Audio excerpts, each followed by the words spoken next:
Hi, this is Tyrell here, and we're here for another tutorial. So, last episode we pretty much finished building your video game store. And then we pretty much went through renewing your business license, and then signing the lease, and then talking to a distributor. So now you're pretty much ready to open up. And then you're ready for your first customers here. So you don't really have too much when you start up. You're probably gonna get some questions asked, like why is there only empty boxes in your store and there's only nothing else, no cards in here. So what are you gonna try to sell them? You just got a bunch of empty binders in here.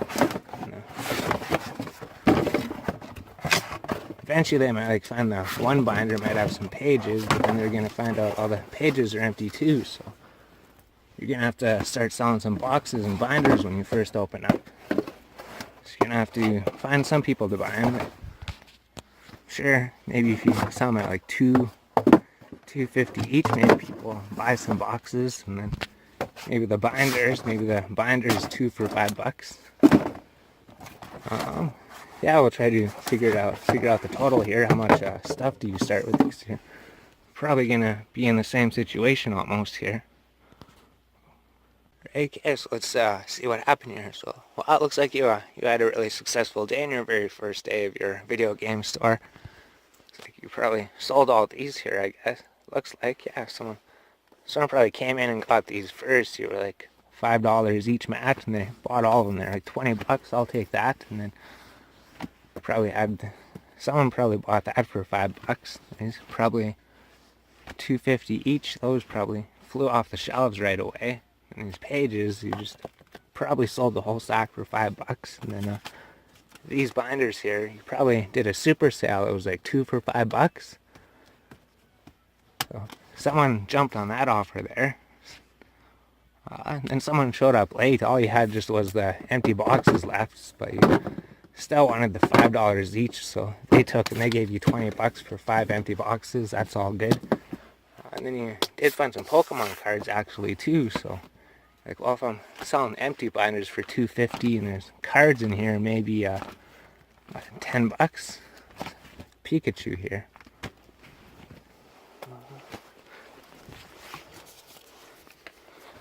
Pikachu instantly makes it more though, so you have to watch out for that. He's one of the most expensive ones. Should probably look before I did these here. Is there anything in here too?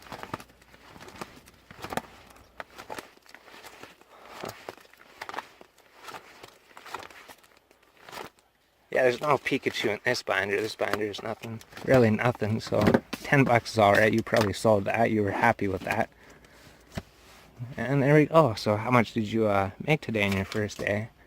20, 40, made 60, 80, 90, 100. We're over 100 already.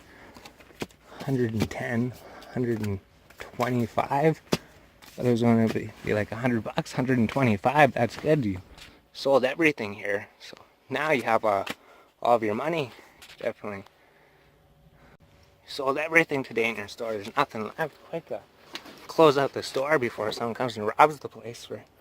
Jeez, wow, that was a really good day. So now you have a whole bunch of money here. Now your store is empty again. Now what are you gonna do? Sell people money? You can't sell people money. That's ridiculous. So now you're gonna have to find new stuff to sell in your store. So this is when you call your distributor because you already signed up with it, right? So you gotta ration this stuff out too. So maybe 80, 100.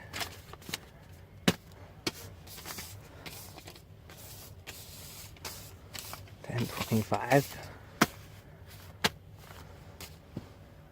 Okay, yeah, so if you got 100 here, that's definitely enough to get you started. And then the 25, you could use that towards some more game walls. That'll help strengthen up your store. So we're gonna put this 100 here. We're gonna tell the distributor that we want to buy all these boxes here. Wanted these 3 here. He said he'd do it for $100. And then these, we're going for more game walls. We're gonna go pick those up, and we'll see what we have then.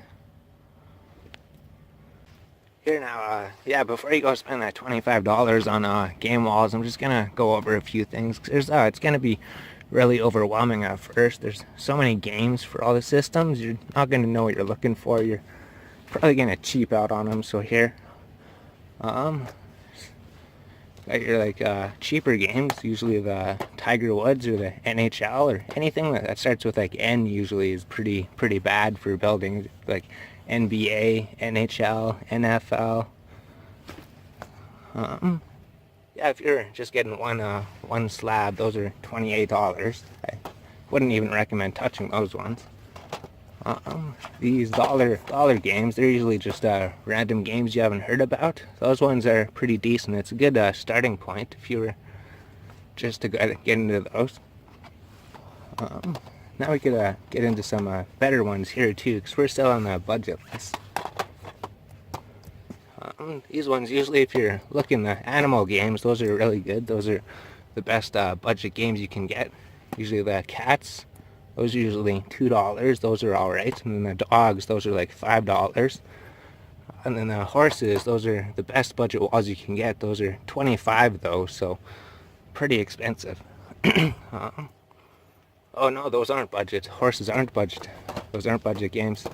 These are okay. The cats, yeah, the cats and the dogs, those would be the best budget games you can get. Okay. Yeah, now the non-budget games, the middle range, the horses, those are really good for holding up video game stores. And then Mortal Kombat is really good too. Those are really strong, comparable to horses almost. I'd say those ones are really good if you're looking to spend a lot, but I don't even think you're close to there yet. Put those there. And then we're starting to get to the really good ones here, the Army grade.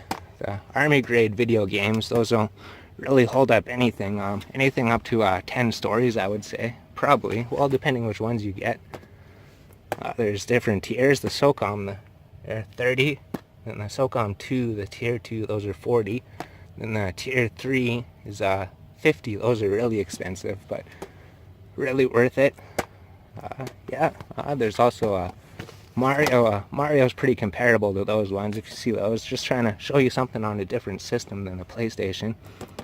So you're comparable to the best Army grade out there. Yep.